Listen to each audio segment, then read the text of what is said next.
आप सबको जितिया व्रत की हार्दिक शुभकामनाएं। जीवित पुत्रिका व्रत जो कि इस साल 2025 में 14 सितंबर को मनाया जा रहा है, दिन रविवार को, जिसमें 13 सितंबर को नहाय खाए होगा, 14 सितंबर को व्रत रखा जाएगा और 15 सितंबर को इसका पारण होगा। आज की इस वीडियो में आप जितिया की 3 कथाओं का श्रवण करेंगे। जितिया व्रत की कथा, जो भी इस व्रत को करती हैं उन सबको यह कथा सुननी चाहिए। कोई भी आप एक कथा सुन सकती हैं। तो चलिए वीडियो को शुरू करते हैं और सुनते हैं जितिया व्रत की 3 कहानियाँ। अपनी परंपरा के अनुसार जो कथा आपके यहाँ पढ़ी जाती हो आप उसे पढ़ें। इसमें पहली कहानी जो है वो सियारिन वाली है, दूसरी जिमुतवाहन राजा की और तीसरी भगवान श्री कृष्ण की। जिसमें जितिया व्रत की जो कथा है वो इस तरह से है। चीलो सियाड़ की कथा है। जीवित पुत्रिका व्रत में चीलो सियाड़ की एक कथा भी सुनी जाती है। वह संक्षेप में इस प्रकार है कि एक वन में सेमड़ के पेड़ पर एक चील रहती थी। पास की झाड़ी में एक सियारन भी रहती थी। दोनों में खूब पटती थी। चीलो जो कुछ भी खाने को लेकर आती उसमें से सियारिन के लिए जरूर हिस्सा रखती। सियारिन भी चीलों का ऐसा ही ध्यान रखती। इस तरह दोनों के जीवन आनंद से कट रहे थे। एक बार वन के पास गांव में औरतें जितिया की पूजा की तैयारी कर रही थी। चीलों ने उसे बड़े ध्यान से देखा और अपनी सखी सियारों को भी बताया। फिर चीलों और सियारों ने तय किया कि वह व्रत वह भी करेंगी। सियारों और चीलों ने जितिया का व्रत रखा। बड़ी निष्ठा और लगन से दोनों दिन भर भूखे प्यासे मंगल कामना करते व्रत में रहे। मगर रात होते ही सियारिन को भूख प्यास सताने लगी। जब बर्दाश्त नहीं हुआ तो जंगल में जाके उसने मांस और हड्डी पेट भर के खा लिया। चीलों ने हड्डी चबाने की करकर की आवाज सुनी तो पूछा कि यह कैसी आवाज है। सियारिन ने कह दिया कि बहन भूख के मारे पेट गुरगुरा रहा था, यह उसी की आवाज है। मगर चीलों को पता चल गया। उसने सियारिन को खूब लताड़ा कि वह व्रत नहीं हो सकता तो संकल्प क्यों लिया था। सियारिन लज्जा आ गई उसे, पर व्रत तो भंग हो चुका था। तो चीलो रात भर भूखे प्यासे रहकर व्रत पूरा किया। अगले जन्म में दोनों मनुष्य रूप में राजकुमारी बनकर सगी बहनें हुई। सियारिन बड़ी बहन हुई और उसकी शादी एक राजकुमार से हुई। वहीं चीलो छोटी बहन हुई और उसकी शादी उसी राज्य के मंत्री पुत्र से हुई। बाद में दोनों राजा और मंत्री बने। सियारिन रानी के जो भी बच्चे होते वह मर जाते, जबकि चीलो के बच्चे स्वस्थ और हट्टे खट्टे रहते। इससे उसे जलन होती। उसने कभी उनका सर कटवा कर डब्बे में बंद करा दिया, पर शीश मिठाई बन जाती और बच्चों का बाल भी बांका नहीं होता। बार बार जो सियारिन थी उसने अपनी बहन के बच्चों और उसके पति को मारने का प्रयास भी किया, पर सफल नहीं हुई।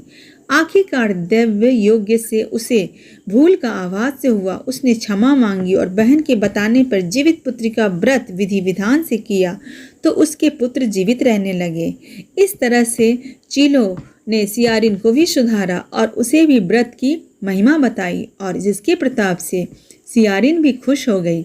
अब दूसरी कथा, जीवित पुत्रिका व्रत कथा। गंधर्वों के राजकुमार का नाम जिमुतवाहन था। वह बड़े उदार और परोपकारी थे। जिमुतवाहन के पिता ने वृद्धावस्था में वानप्रस्थ आश्रम में जाते समय इनको राज सिंहासन पर बैठाया, किंतु इनका मन राजपाट में नहीं लगता था। वह राज्य का भार अपने भाइयों पर छोड़कर स्वयं वन में पिता की सेवा करने चले गए। वहीं वन में ही जिमुतवाहन को मलयवती नामक राजकन्या से भेंट हुई और दोनों में प्रेम हो गया। एक दिन जब वन में भ्रमण करते हुए जिमुतवाहन काफी आगे चले गए, तब उन्हें एक वृद्धा विलाप करती हुई दिखी। पूछने पर वृद्धा ने रोते हुए बताया, मैं नागवंश की स्त्री हूँ, मुझे एक ही पुत्र है। पक्षी राज गरुड़ के कोप से मुक्ति दिलाने के लिए नागों ने यह व्यवस्था की है कि वह गरुड़ को प्रतिदिन भक्षण हेतु एक युवा नाग सौंपेंगे। आज मेरे पुत्र शंखचूड़ की बलि का दिन है। आज मेरे पुत्र के जीवन पर संकट है और थोड़ी देर बाद ही मैं पुत्र विहीन हो जाऊंगी। एक स्त्री के लिए उससे बड़ा दुख क्या होगा कि उसके जीते जी उसके पुत्र ना रहे। जिमुतवाहन को यह सुनकर बड़ा दुख हुआ। उन्होंने उस वृद्धा को आश्वासन करते हुए कहा कि डरो मत, मैं तुम्हारे पुत्र के प्राणों की रक्षा करूंगा। आज उसके स्थान पर स्वयं मैं आपको उसे के लाल कपड़े में ढककर वधशिला पर लेटूंगा ताकि गरुड़ मुझे खा जाए, पर तुम्हारा पुत्र बच जाए। इतना कहकर जिमुतवाहन ने शंखचूड़ के हाथ से लाल कपड़ा ले लिया और उसे अपने ऊपर लपेट कर गरुड़ को बलि देने के लिए चुनी हुई वध्यशिला पर लेट गए। नियत समय पर गरुड़ बड़े वेग से आया और वे लाल कपड़े में ढके जीमूत वाहन को पंजे में दबोच कर पहाड़ के शिखर पर जाकर बैठ गए। गरुड़ ने अपनी कठोर चोंच का प्रहार किया और जीमूत वाहन के शरीर से मांस का बड़ा हिस्सा नोच लिया। इसकी पीड़ा से जीमूत वाहन की आंखों से आंसू बहने लगे और वह दर्द से कराहने लगे। अपने पंजे में जकड़े प्राणी की आंखों में से आंसू और मुंह से कराह सुनकर गरुड़ बड़े आश्चर्य में पड़ गए, क्योंकि ऐसा पहले कभी नहीं हुआ। उन्होंने जीमूत वाहन से उनका परिचय पूछा। जीमूत वाहन ने सारा किस्सा कह सुनाया कि कैसे एक स्त्री के पुत्र की रक्षा के लिए उसने अपने प्राण देने आए हैं। आप मुझे खाकर भूख शांत कर लो। गरुड़ उनकी बहादुरी और दूसरे की प्राण की रक्षा का स्वयं का बलिदान देने की हिम्मत को देखकर बहुत प्रभावित हुआ। उन्हें स्वयं पर पछतावा होने लगा और वो सोचने लगे कि यह मनुष्य है जो दूसरे के पुत्र की रक्षा के लिए स्वयं की बलि दे रहा है, और मैं हूँ जो देवों की संरक्षण में हूँ किंतु दूसरों की संतान की बलि ले रहा हूँ। उन्होंने जीमूत वाहन को मुक्त कर दिया। गरुड़ ने कहा, हे उत्तम मनुष्य, तुम्हारी भावना और त्याग से मैं बहुत प्रसन्न हूँ। मैंने तुम्हारे शरीर पर जो घाव दिए हैं उसे ठीक कर देता हूँ। तुम अपनी प्रसन्नता के लिए मुझसे कोई वरदान मांग लो। राजा जीमूत वाहन ने कहा कि हे पक्षीराज, आप तो सर्व समर्थ हैं। यदि आप प्रसन्न हो तो वरदान देना चाहते हैं तो आप सर्पों को अपना आहार बनाना छोड़ दें। आपने अब तक जितने भी प्राण लिए हैं उनको जीवन दान दे दें। गरुड़ ने सबको जीवन दान दे दिया और नागों की बलि न लेने पर का वरदान भी दे दिया। इस प्रकार जीमूत वाहन के साहस से नाग जाति की रक्षा हुई।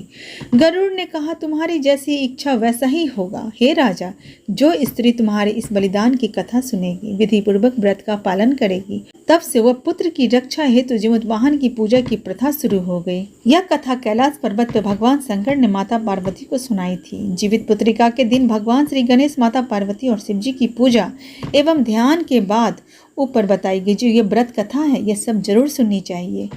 तो इस तरह से यह कथा संपन्न होता है।